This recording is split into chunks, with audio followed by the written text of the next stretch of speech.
Meus irmãos, para nós que aqui ficamos, nós vamos começar então fazendo uma recordação do que nós vimos na aula passada e daí já engatilharmos na aula de hoje. Mas antes, já vou pedir para os diáconos providenciarem o papelzinho, caneta, para distribuir para o pessoal, fazer perguntas já. A gente, da mesma forma que já fez uma primeira vez, há umas 2 ou 3 semanas atrás, depois de uma série de 4 lições, pararmos e fazermos uma revisão geral, tratarmos de perguntas que os irmãos tenham e que eventualmente não queiram fazer agora, mas colocam no papel. Então a gente vai fazer esse momento. Então, para dar tempo de vocês irem pensando e até colocando já algumas perguntas sobre a aula passada, vamos recordar alguns pontos então, né? A Bíblia afirma que o homem é imagem e semelhança de Deus. O que isso significa? Começamos tratando disso, né? E o que significa então ser imagem e semelhança de Deus?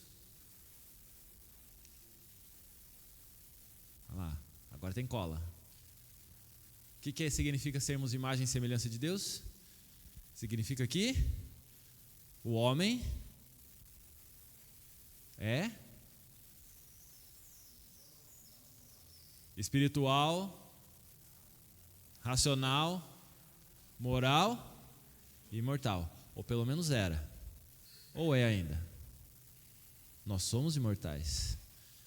A questão é, a nossa imortalidade será na glória com Deus ou no inferno com Satanás? A nossa vida continuará. E é exatamente a questão que fomos criados à imagem e semelhança de Deus, portanto imortais, para desfrutar da glória com Ele eternamente. Contudo, isso acabou tendo um problema. E se dá exatamente a partir do que nós entendemos como o pacto das obras. Por quê? Porque com Adão e Eva, o que aconteceu? Gênesis 2, 16 a 19, quando Deus cria o homem, mulher, o que ele diz? Tem uma regra só. Qual que é a regra? Para que a gente possa viver eternamente desfrutando da presença um do outro. Qual que é a regra? De toda árvore do jardim ou de toda a criação comerás, mas da árvore que está no meio do jardim, dela não comerás, porque do dia em que dela comerdes, certamente morrerás. Certo? O que aconteceu? Veja que nós temos um pacto baseado numa única obra do ser humano. Se você comer, morre. Se não comer, está tudo certo. Só tinha uma regra. Uma única regra. E eles sambaram nessa. Diante desse cenário, continuamos sendo a imagem e semelhança de Deus? Sim ou não? Se sim, por quê? Se não, por quê? O principal agora é o porquê. Nós continuamos sendo a imagem e semelhança de Deus. Nós temos ainda muitas características daquilo que Deus fez com Adão e Eva. Contudo, não desfrutamos de tudo que é ser a imagem e semelhança de Deus. Porque isso está corrompido agora, contaminado com o pecado. A nossa imortalidade, o nosso desejo de viver eternamente, se dá agora pervertido, trocado pelo desejo de fazer o quê? De sermos Deus, de nós mesmos. Porque qual que é a tentação cedida por Eva, primeiramente, e depois por Adão? Não é bem assim, Eva. Se você comer do fruto, o que vai acontecer com você? Você será igual a Deus, conhecedora do bem e do mal. Você não precisará de alguém ficar mandando em você, como se fosse muito mandar uma coisa só, não é? Você não vai precisar depender de ninguém. Você será livre. Será Deus de si mesmo. E aí então nós temos o pecado entrando. O desejo do homem de se afastar, de negar Deus. Qual foi então a consequência dessa queda, desse pecado? Consumado, do pacto desfeito por uma única regra. Adão e Eva foram expulsos do paraíso. De modo simbólico, isso significa o que então? Nós agora não estamos mais na eternidade da glória com Deus. O ser humano agora, ele se desvincula de Deus por sua própria vontade, ele quebra o pacto e agora então ele quer ficar longe de Deus. A consequência é estarmos fora do paraíso. Todos, portanto, a partir de Adão e Eva, têm sua gênese, de forma poética, como diz Davi, desde o ventre da minha mãe, o quê? A condição de ser pecador. Somos miseráveis, pecadores. Não queremos nos relacionar com Deus. Pelo contrário, apresentamos agora uma disposição cada vez mais intensa de negar Deus e de se relacionar com Deus. Isso é o que há de natural para o ser humano. E portanto a nossa condição passa a ser de escravidão, morte espiritual. Qual o significado do pecado? Dá tempo de beber água, vai lá. O que significa o pecado? Vocês têm que saber o que significa pecado, senão a gente está lascado aqui. Eu, pastor, um monte de gente vai falar, vocês não podem pecar, amém. Mas o que é pecar? Olha, será que ela decorou? O que desagrada a Deus, falta de conformidade, o que mais?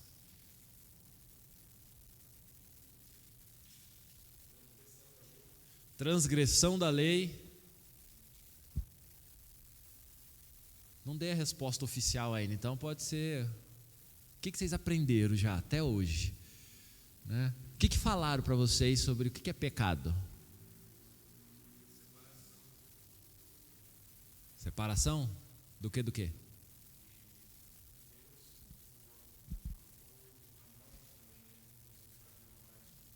Tá, significado. Pecado é a morte. Tem mais?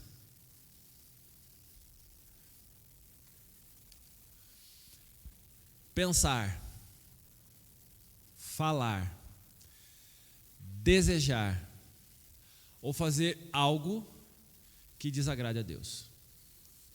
Portanto, nós estamos falando de todos os sentidos, de todas as disposições físicas, mentais, tudo que constitui o ser humano e por meio do qual ele se comunica, se expressa e age. Tudo isso pode ser um ponto de desagrado a Deus. Pode nos levar a desagradar a Deus. E aí veja que responde, mas não responde muito. Porque o que é desagradar a Deus? Perceba que se está funcionando agora que não vai funcionar mais, né? Está vivo ainda. Se eu entendo de forma completa que o pecado é o desagradar a Deus, é ir no sentido contrário a Deus, e aí eu volto para o que Adão e Eva fizeram, portanto, pouco importa se é um ou dois ou milhares de mandamentos, mas uma vez que Deus fala, eu desejo fazer o contrário do que Ele fala, então eu estou indo no caminho de desagradar a Deus. E é nesse caminho, nessa disposição que nós vamos, muitas vezes, na maioria das vezes, olhando para o caminho contrário ali, né? Primeiro a gente pensa no fazer. E é fácil para a gente determinar o que a gente faz ou não, ou pelo menos os que os outros, né? O que a gente faz não, mas o que os outros fazem, com certeza é fácil da gente apontar e falar o que se agrada ou não agrada a Deus. O que os outros desejam não é tão fácil, mas às vezes a gente consegue achar, e o que nós desejamos também é fácil da gente perceber se agrada ou desagrada a Deus, porque é exatamente o desejo que vai fazer com que a gente faça. O falar também expressa muito do que nós queremos, porque afinal de contas, o que Jesus mesmo diz, a boca fala do que está cheio, coração. Portanto, a boca vai revelar, né, aquilo que está no nosso coração, o nosso desejo. Então também é fácil da gente identificar diante da fala os pecados, a vontade de ficar longe de Deus, de desagradar a Deus, externando o que está no nosso coração. Contudo, tem um ponto aí que as pessoas passam batido. E quando Jesus ressignifica algumas das leis, adultério, matar, né, ele fala do pensar. Porque você não vai matar alguém, ser um homicida, quando você tira a vida física dele, mas quando no seu coração ou na sua mente você intentar o mal contra alguém. Basta você desejar o mal contra alguém, você já o matou dentro de si. E portanto você pensou o mal para alguém, você matou ele.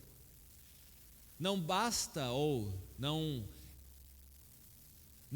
é uma questão de você ter conjunção carnal para você ter adultério. Mas se você desejar a mulher ou o homem do outro, portanto não a sua, o seu cônjuge, isto já é adultério. Veja que Jesus ele projeta, portanto, não para o falar, desejar ou fazer, mas para o pensar já. Né? E aí fica tudo mais difícil. Qual castigo o homem receberá pelos pecados cometidos na vida futura? Existe uma continuidade da vida. Alguns negam isso, né? Alguns negam que depois da morte física haverá uma existência futura. Nós e bastante gente e outras tantas religiões acreditam que não, que existe uma vida além da morte física. Contudo, o que nos diferencia desses outros? Talvez primeiro a consciência de pecado, mas mesmo tendo a consciência sobre pecado, o que nos diferencia de muitos ainda? Qual que é o castigo que o homem recebe pelo pecado? Não só aqui nessa terra. Essa está fácil. Pelo castigo, vai ser a vida ou a morte? Como castigo, a morte. Mas tem um nome.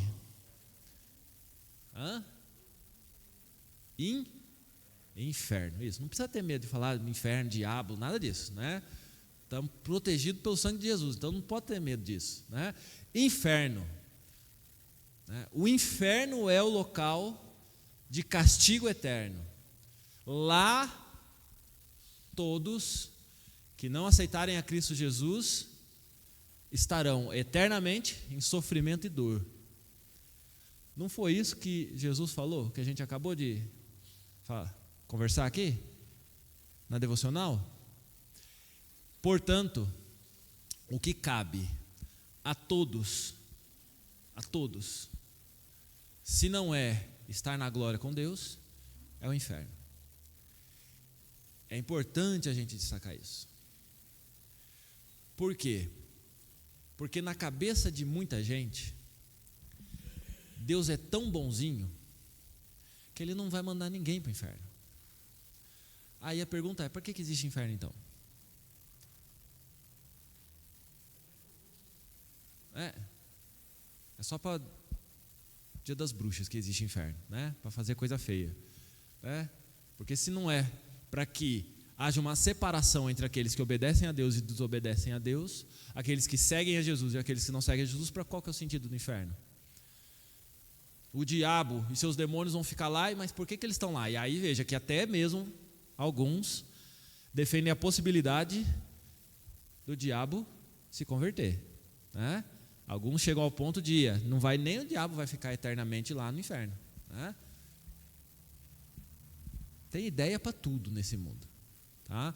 Então, quando nós olhamos para o pecado, existe a justiça. Deus se faz justo à medida que, qual que é a consequência para o pecado? Se dela comeres, certamente morrerás. Portanto, o castigo para o pecado é o inferno. Só que a história seria triste, como eu disse semana passada, seria triste se a gente parasse por aí. E graças a Deus é que a gente não para por aí, porque existe um plano de salvação. Existe um plano dado por Deus, pensado por Deus, para repactuar o homem com Ele. Então veja, Deus vai lá, cria o universo. Deus cria o ser humano. Deus dá um mandamento, uma ordem para ele, estabelece uma aliança, um pacto com esse ser humano criado, baseado em uma única obra: não coma. O que esse homem faz? Come. Deus poderia simplesmente parar e falar: zerei aqui, não quero mais nada, tchau.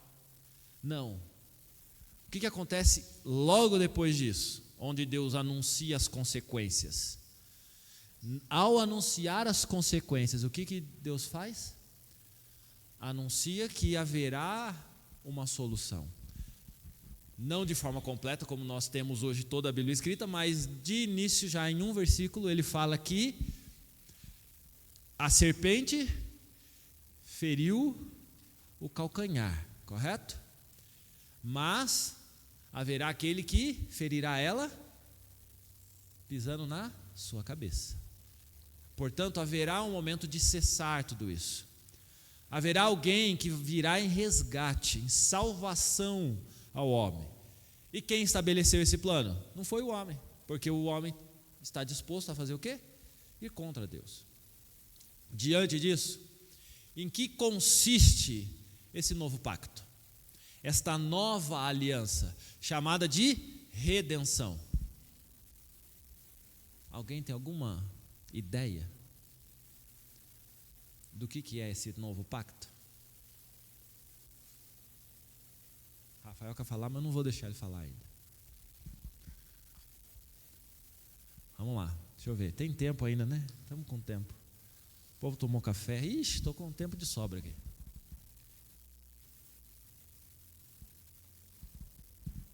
Você indica agora. Você não tem que falar mesmo. Sou paciente, vocês sabem.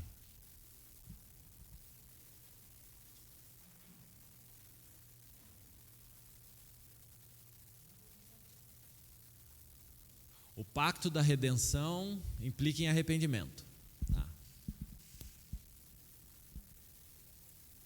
O que mais?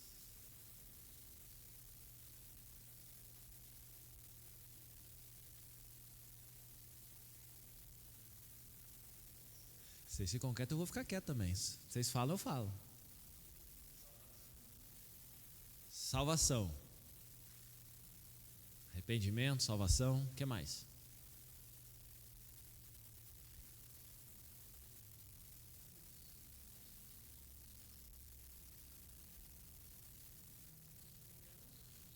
Perdão.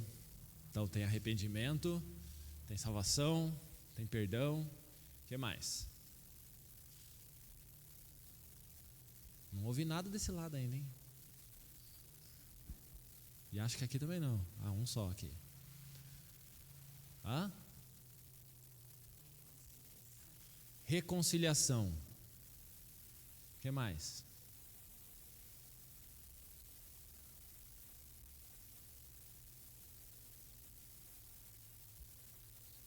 Mais duas. pacto da redenção, uma nova aliança feita, implica no quê? Ou consiste em quê? Está baseada no quê?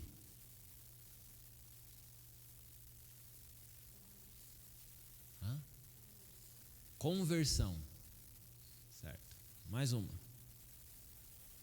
Mais uma chance para quem não falou ainda.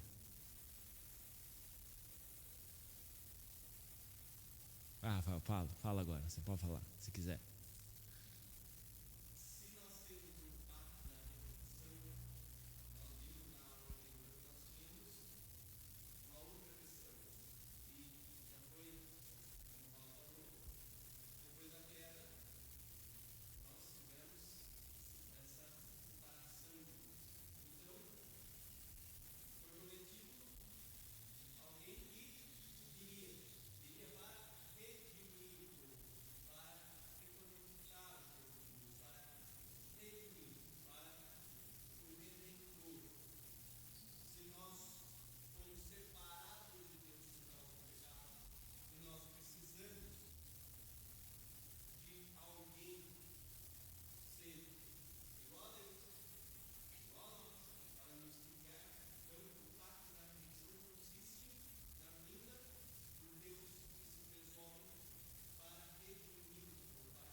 Mais alguém?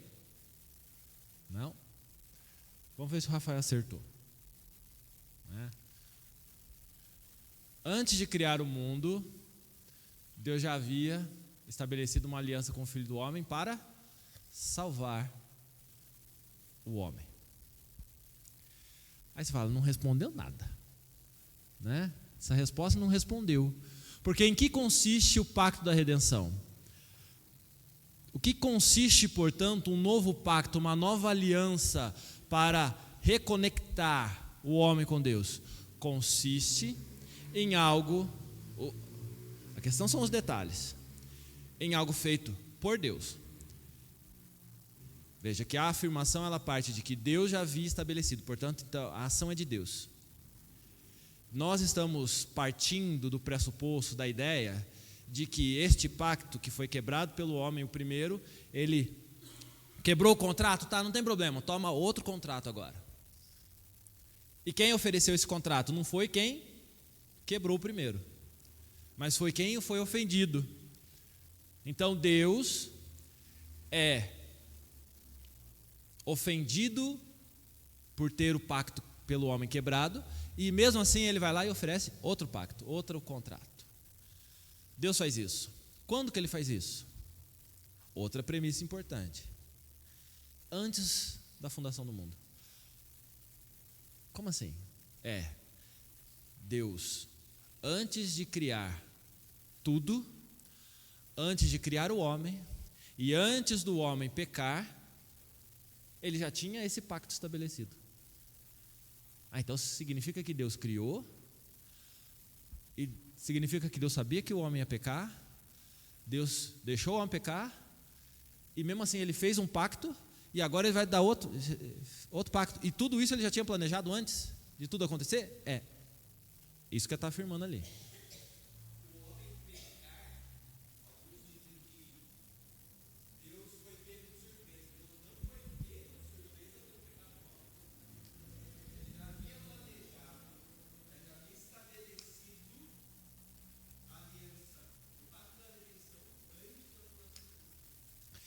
E como isso vai se dar?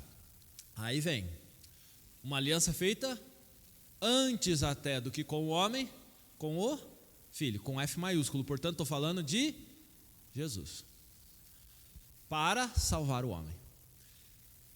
Aonde está a ação humana aí, nessa frase? No pacto das obras, a ação humana era, não coma. Correto? Obedeça. Agora, pela afirmação que a gente acabou de fazer aqui, que o homem tem que fazer? Ou está baseado no homem o contrato? Não. Não depende do homem. Porque Deus, antes da fundação do mundo, já estabeleceu o pacto baseado com o Filho, para salvar o homem. E aí, então, a gente tem que agora esmiuçar tudo isso. Né? Não de forma tão completa como a gente precisaria, porque o tempo não dá, mas o pacto da redenção, então, ele vai nos direcionar pelo menos para 2 textos. 2 Timóteo 1:9. Vamos lá. Segunda carta do apóstolo Paulo a Timóteo, no capítulo 1, versículo 9. Segunda carta de Paulo a Timóteo, capítulo 1, verso de número 9. Pode ler.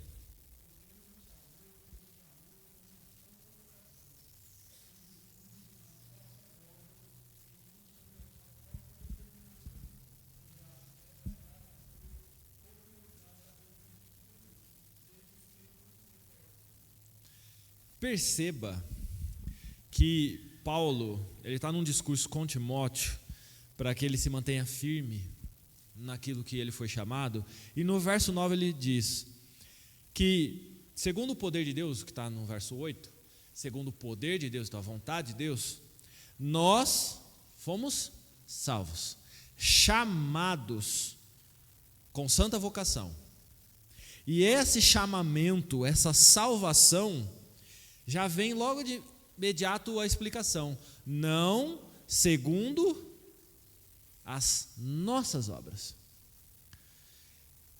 mas conforme a sua Deus, própria vontade, determinação e graça que nos foi dada, presente em Cristo Jesus, quando? Quando pecou? Ontem? Hoje cedo? Não, antes dos tempos eternos, antes da fundação do mundo, antes de tudo que existe vir a existir, Deus já estabeleceu que Cristo Jesus salvaria o homem, e isso seria de graça, da vontade de Deus, porque não competiria ao homem, porque ele não teria condição de pagar o preço para ser salvo. Deus já cria tudo sabendo disso. Efésios 3:11.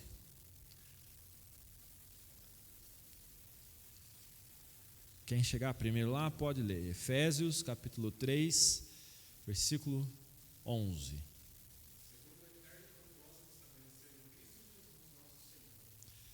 O que acontece segundo o eterno propósito que estabeleceu em Cristo Jesus, nosso Senhor, pelo qual temos ousadia e acesso com confiança mediante a fé nele?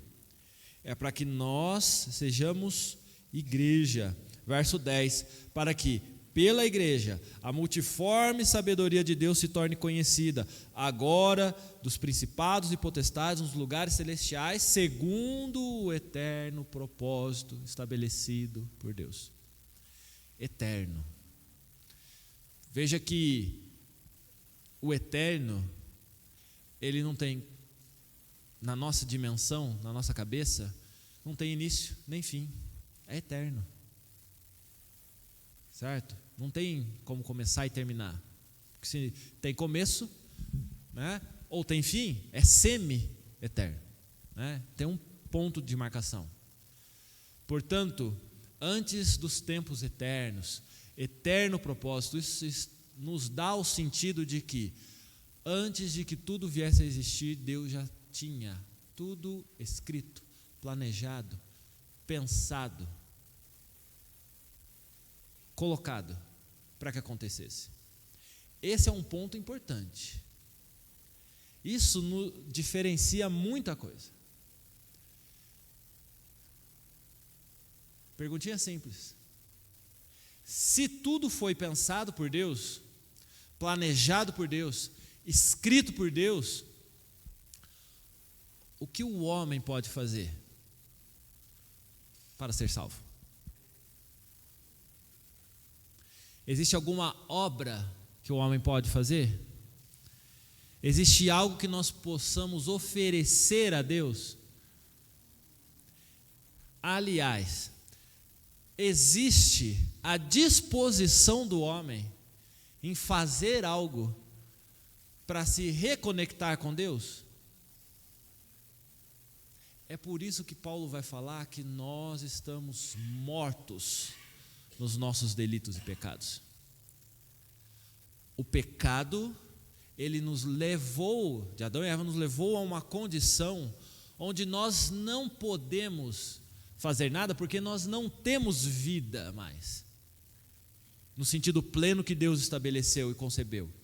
Nós estamos mortos nos nossos delitos e pecados, nós estamos condenados eternamente. Portanto, o pacto da redenção depende de Deus, não depende de nós. O ponto de partida é a vontade de Deus de salvar o homem, e não do homem querer se conectar com Deus. Quer uma conexão simples com a realidade dos fatos? Alguns falam assim: quando eu quiser eu me converto. Do mesmo jeito que falar, quando eu quiser eu largo a droga, quando eu quiser eu largo o que tiver de vício.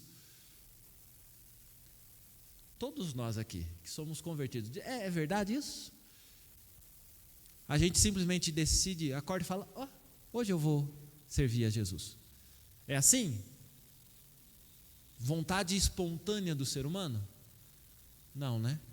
Cada um de nós aqui sabe o que foi a sua conversão, o que foi a transformação do coração que não veio de nós, que não veio de algo espontâneo, mas foi algo que foi mexendo nas nossas entranhas para que houvesse uma mudança,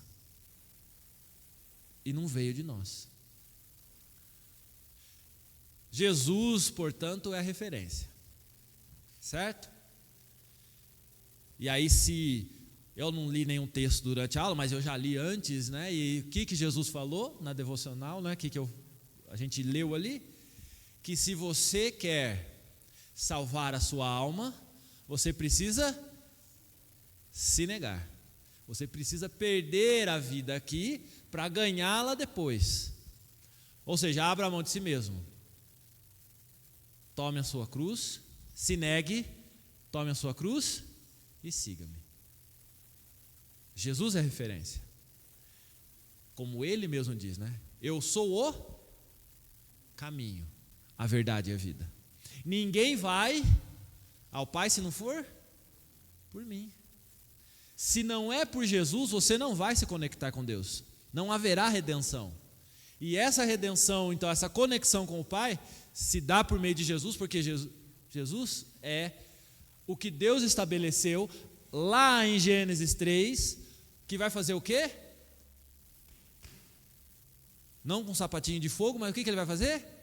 Vai pisar na cabeça da serpente. É ele que vai derrotar toda a obra de Satanás.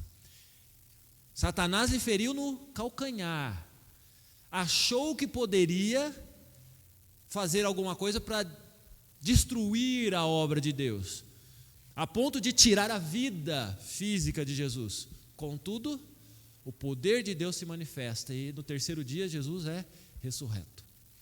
Portanto, Jesus, nosso Salvador, estabelecido por Deus para ser o Salvador, ele é uma vítima do destino? Jesus, ao morrer, ele é uma vítima? Não? Sim ou não? Hã?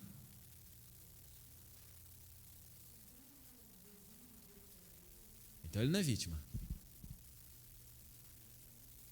Mas então ele é um mártir. Não é? Se ele não é vítima, ele é mártir.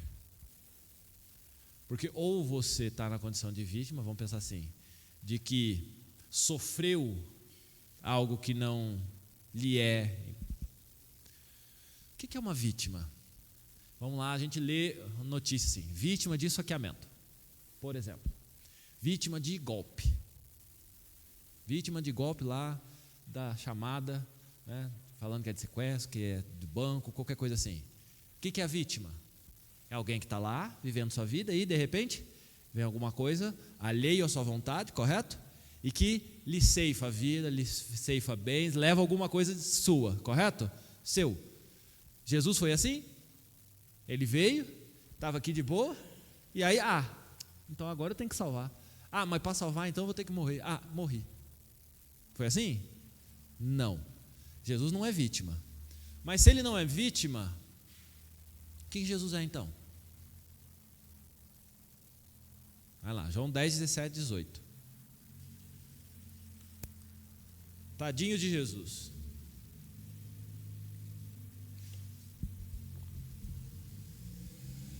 João, capítulo 10, Evangelho de João 10, verso 17 e 18. Pode ler.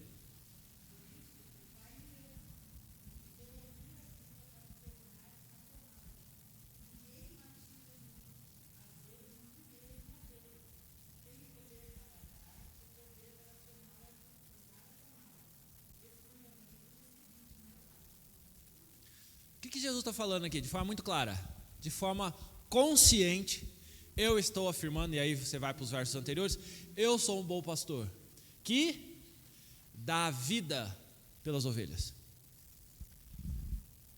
Eu decido, de forma racional, dar a minha vida pelas ovelhas perdidas, para que elas possam ter salvação, segurança, abrigo, seguro. Mais do que isso, na conversa entre eu e o Pai, ele falou, vai Jesus, eu falei, eu vou. Basicamente é isso.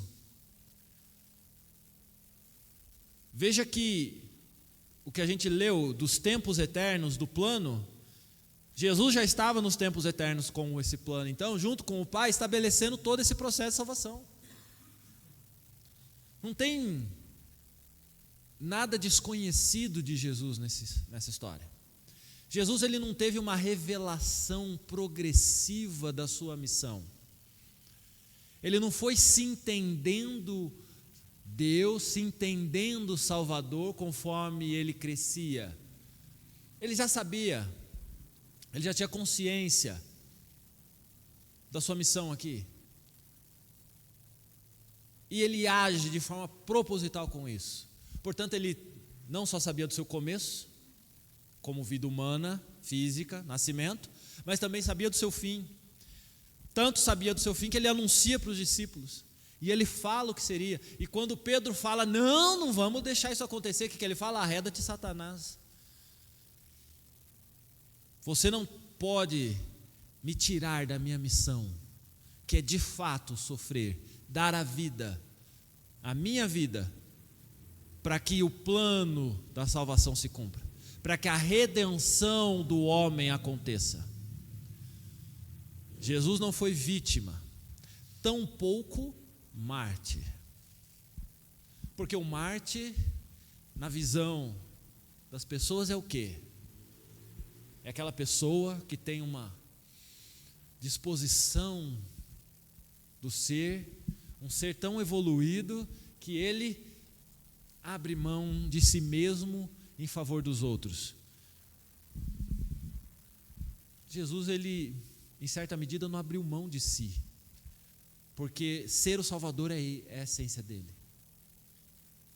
Antes dos tempos eternos, se é que existe antes do eterno, ele e o Pai já tinham certo isso, tanto da criação quanto da salvação. O papel de cada um nessa história. Portanto, ele não é um mártir, ele é o Salvador, ele é o agente, ele toma a decisão junto com o Pai, cumprindo o mandato do Pai.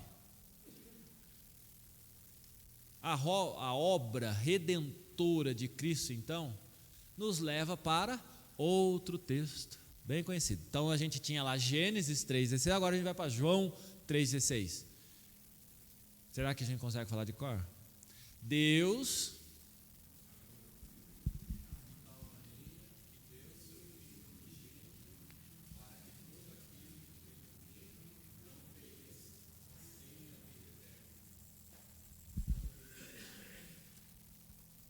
Começa por quem então? Quem começa essa história? Deus. E Deus faz o quê? Ama. Então, a salvação, a redenção se dá pelo amor de Deus. Não, o homem não tem papel nisso, porque está morto. A única coisa que ele tinha que fazer, ele não fez, lá atrás.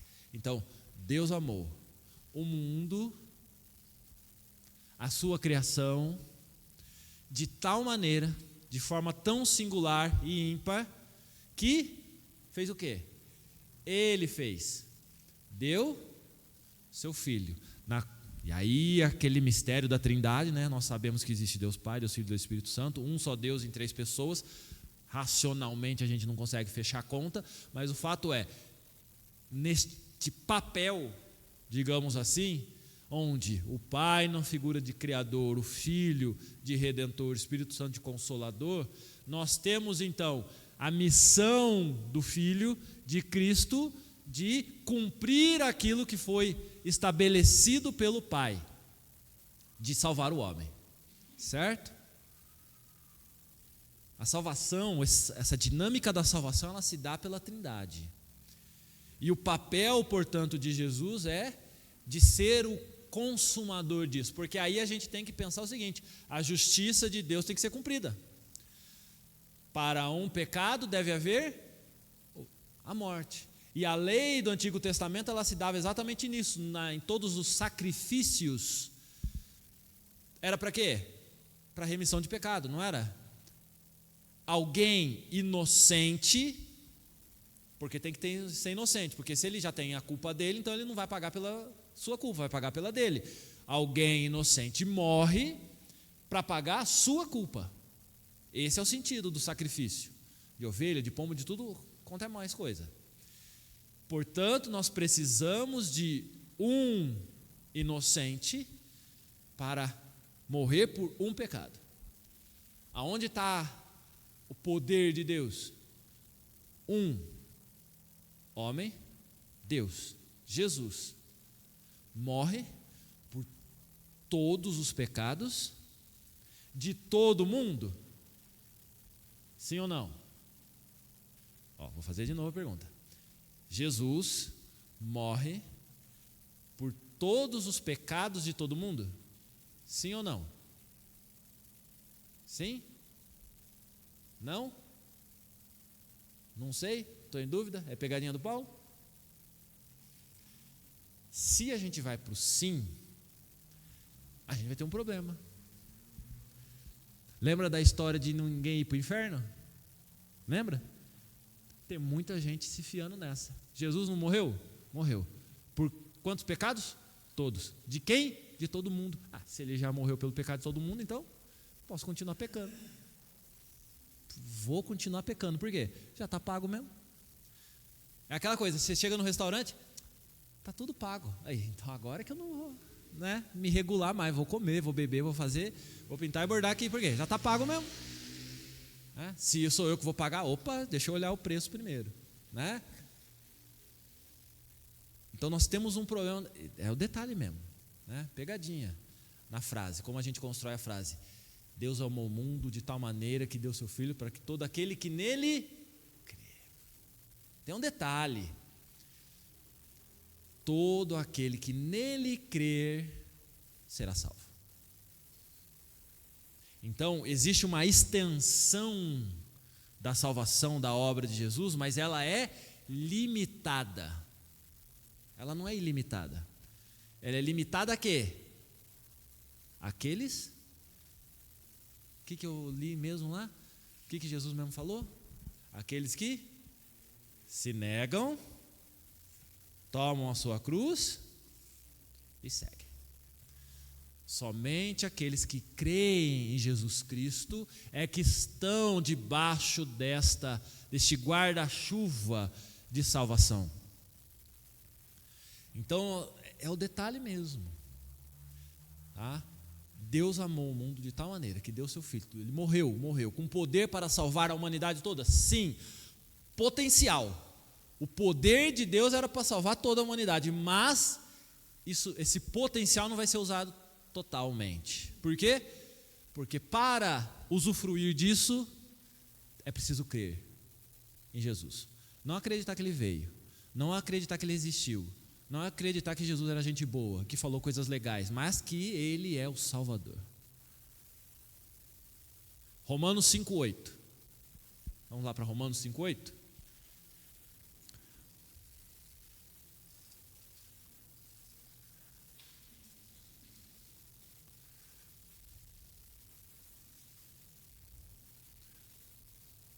Quem achar, pode ler.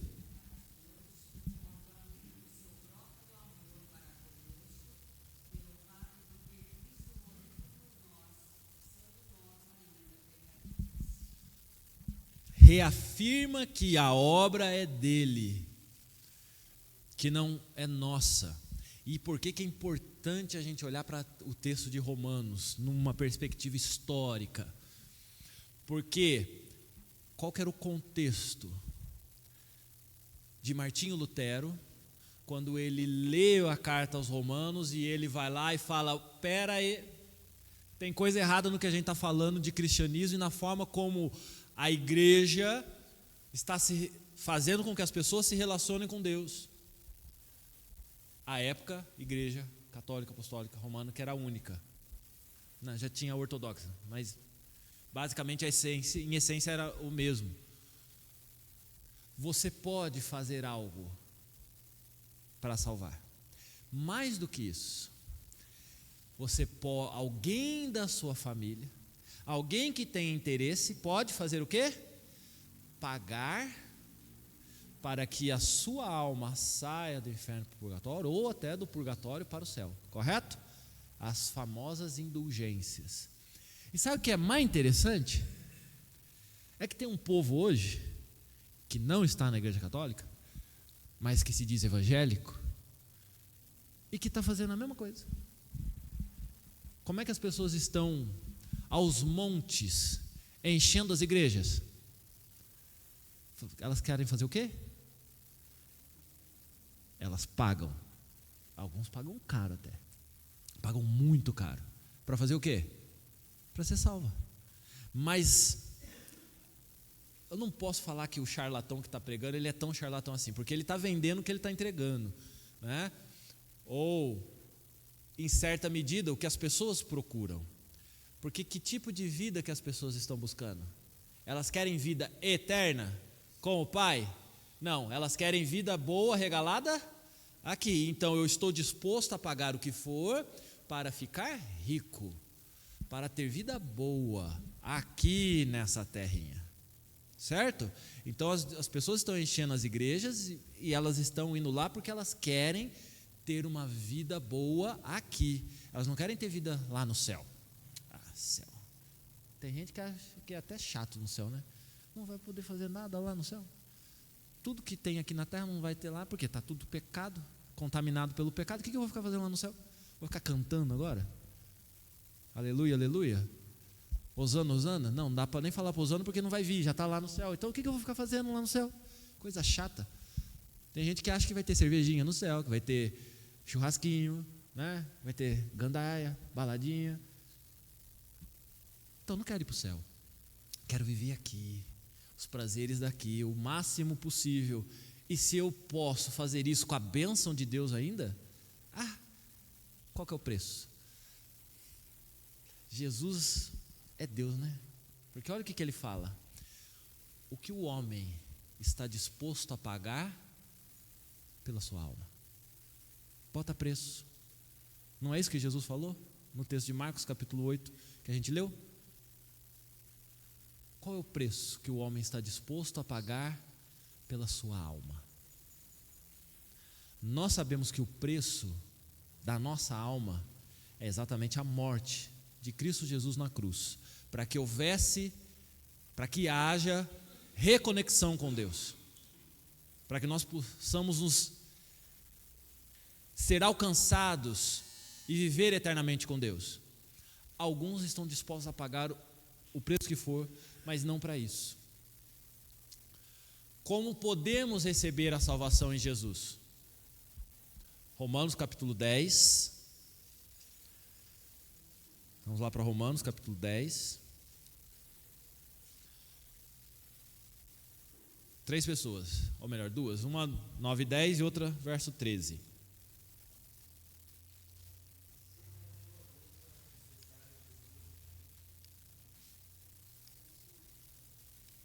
Romanos, pode ler. Romanos 10, 9 e 10. Primeiro.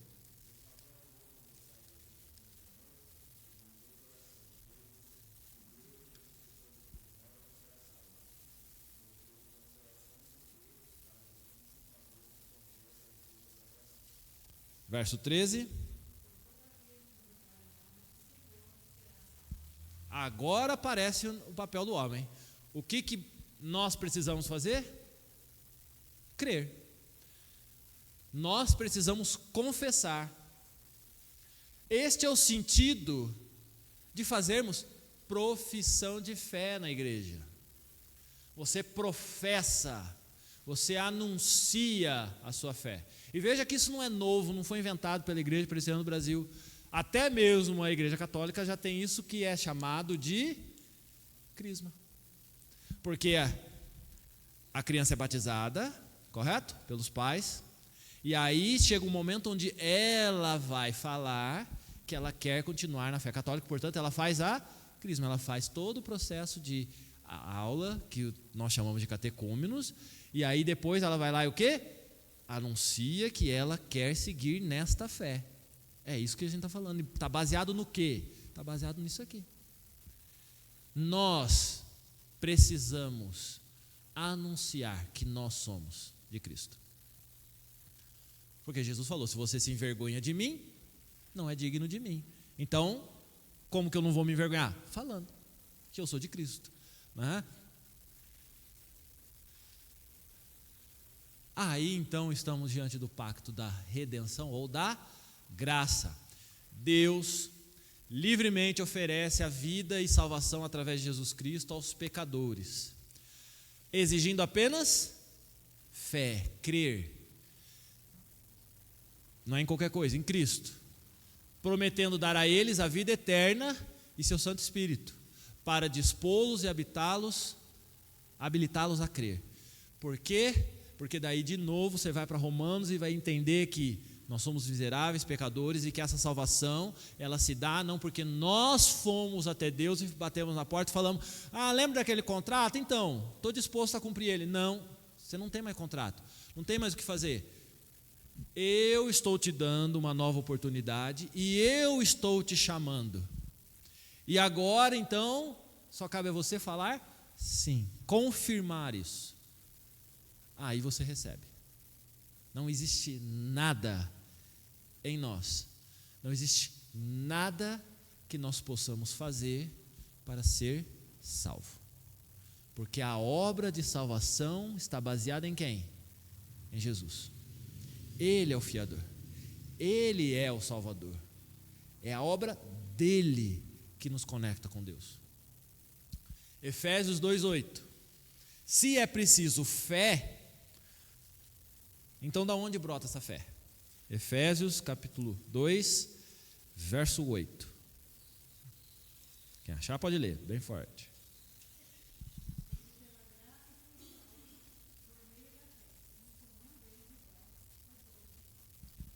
Porque é pela graça. Ou seja, não depende de você, não depende da sua obra, depende da livre e espontânea vontade de Deus mandar o seu Filho ao mundo para que houvesse vida, para que houvesse remissão de pecados, para que a justiça se cumprisse. E ao se cumprir a justiça, então, nós estamos habilitados a nos conectar com Deus novamente. Bom, ser salvos, ok. Qual que é o passo para isso? Creia. Creia que é assim. Mas como é que eu creio? Em algum momento vira a chavinha na minha cabeça? Mas vem de você? Não. Pela graça sois salvos. E isto não vem de vós. É dom de Deus. Vem a continuação. Verso 9, que não está aqui, mas o que diz o verso 9? Não de obras. Por quê? para que ninguém se glorie. Então não depende de você, da sua riqueza, dos seus bens, não depende da sua caridade, do seu coração bom, não depende de você amar mais as pessoas ou menos as pessoas, não depende de você entregar a sua vida em favor de alguém, ser um mártir, não depende de nada disso. Tudo isso vai ser consequência da forma como você vai agradar a Deus, mas o fato é que para ser salvo, você precisa de fé, e essa fé vem de Deus. Fé esta, voltando para Romanos capítulo 10, verso 17, que diz: e assim a fé vem pela pregação, e a pregação pela palavra de Cristo.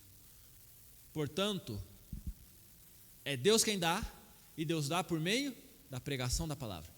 Aí eu entendo então minha missão. Por que eu tenho que continuar? Por que eu tenho que pregar? Porque a pessoa só vai ser confrontada à medida que ela tem a mensagem de confronto. Alguém falou arrependimento, lembra? Será que precisava de arrependimento? Sim, precisa. Atos 11, 18. Enquanto a outra sala sobe. Atos, capítulo 11. Quem achar pode ler.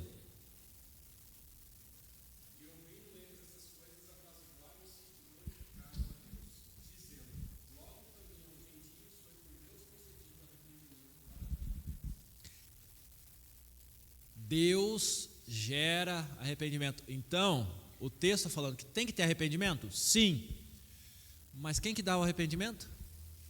Quem que faz você perceber que é pecador? Quem faz você perceber a necessidade de se arrepender do pecado? Deus. Então, nem o arrependimento vem da gente. Vem de Deus. Mexendo no nosso coração, mudando o nosso coração. Não há nada em nós. Somos desgraçados. Não há nada desgraçados. Aí você fala, falando palavrão. Não, desgraçados, sem a graça, certo? Somos desgraçados. Não temos a graça de Deus. Não temos. Deus é quem age. Deus é quem faz. 2 Coríntios 7, 10. Segundo carta de Paulo aos Coríntios, capítulo 7, verso 10. Porque a tristeza, segundo Deus, produz arrependimento para a salvação, que a ninguém traz pesar, mas a tristeza do mundo produz morte. Arrepender-se vem pela tristeza? Sim. Vergonha. Mas isso não para por aí. Só se vem do seu coração. Agora, se vem de Deus, te leva, te projeta para a obra que Ele fez e para a grandeza dEle, e que Ele te dá de forma gratuita. Em que consiste o verdadeiro arrependimento, portanto? Levar o pecador a abandonar o pecado e voltar-se para Deus. Isso vem de nós? Não, é graça. Mesmo sendo pecador, como posso ter garantia da minha salvação? E agora? Tcharam. Vem a semana que vem, né? Acabou, as crianças já subiram, tá vendo? Ó, cronometrada, hein? Essa foi na medida. Meus irmãos, vamos então passar para os versículos